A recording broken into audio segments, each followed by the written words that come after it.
El brillo del sol de la mañana se ha levantado en Nueva Jersey, la primera ciudad de la gira 2022 de la cantata navideña. La preocupación que había durante los preparativos de cómo traer a los participantes se desvanece viendo a muchas personas ingresar al lugar del evento con sus rostros llenos de emoción. Resurge en la memoria la alegría de ver en cada ciudad un auditorio abarrotado de público. La recepción del Congreso de Líderes Cristianos no solo reunió a líderes cristianos, sino también a educadores para conversar sobre el futuro de la juventud. Por otro lado, de manera particular, los voluntarios de la cantata navideña recibieron certificados de agradecimiento de parte de la ciudad y el alcalde de Passaic, señor Héctor Lora.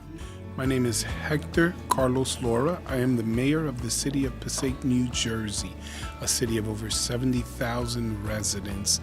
And as mayor, I was very excited to welcome the team from the Christmas Cantata to my city and facilitate meetings with faith-based as well as community leaders in order to participate in this amazing and wonderful day where they will not only be exposed to music and plays and a wonderful message, but also be excited about empowering our youth through Christian leadership and learning the principles and values that become so very important to be productive members of society. You know, a few years ago, I had ran an outreach ministry in Jersey City, an Egyptian ministry, the Eastern Christian Church, and I was able to connect the Christian Cantata with the community there. So when I became mayor of Passaic, I was once again very excited to do the same. I was able to encourage some volunteers. We will be recognizing them with certificates from the city, as well as connecting, I'll reiterate, our faith-based leaders, community leaders, young people and families to come and support the Christmas Cantata. You know, here in our area, the Christmas Cantata performs for free.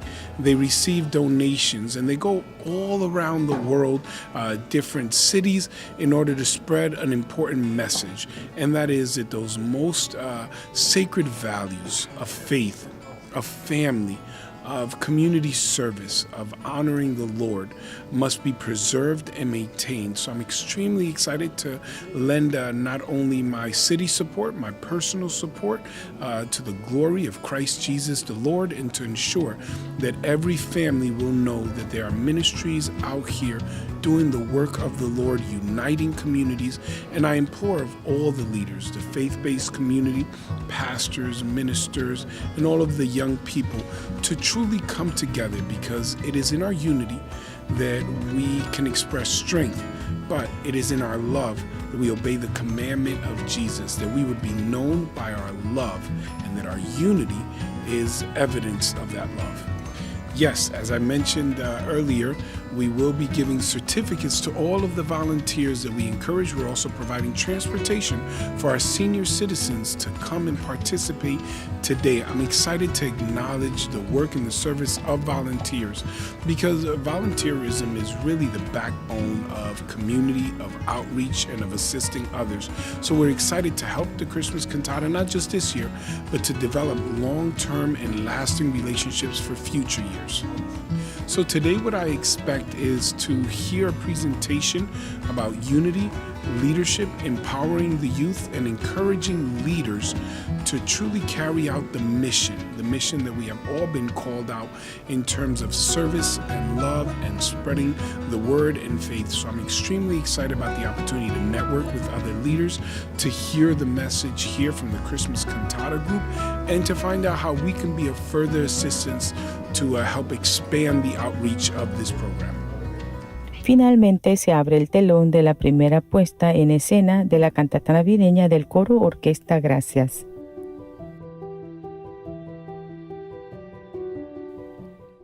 Los sentimientos transmitidos por la cantata, que volvió después de 3 años, conmovieron profundamente tanto al coro como al público, colmando a la gente de felicidad. I'm from New York. Listen, a word, I can't describe it. It was amazing. I loved it.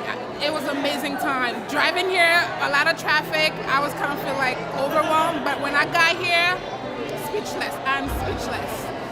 I remember the fact that he had so much faith in the pastor called him, and he told him that you have to have faith in God and believe in God.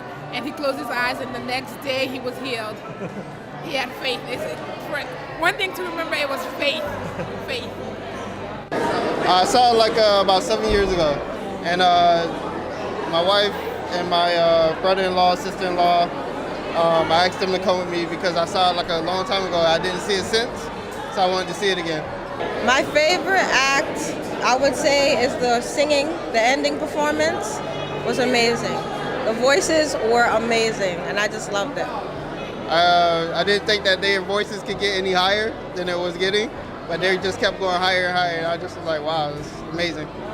It's a very good message. I mean, it's something that definitely needs to be heard today, because everybody thinks that, once you do something wrong, you're damned forever, and God doesn't forgive you, and it makes a lot of people not want to come to Christ because it just makes them feel guilty inside, but they don't understand things like he said, allowing us to be able to be redeemed eternally, and Jesus Christ, that's exactly what Jesus Christ came for.